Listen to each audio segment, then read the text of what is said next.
विरोधकांनी हा हल्लाबोल केला आहे, गंभीर स्वरूपाचे आरोप केल्याचं पाहायला मिळतं आणि यावर कृषी मंत्री धनंजय मुंडेंनी काय म्हटलंय तेही बघूया।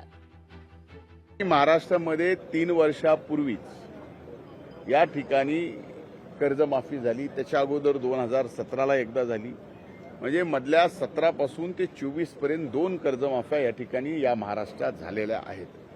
आता सुद्धा असं वाटतं की या ठिकाणी शेतकऱ्यांना कर्जमाफीपेक्षा शेतकऱ्यांना अगोदर कर्ज आपण मिळवून द्यावं।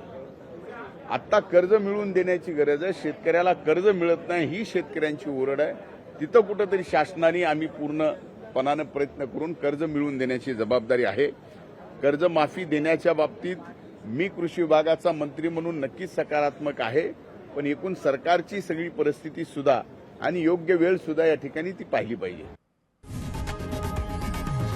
लोकशाही मराठी ऐका, पहा, जागरूक रहा।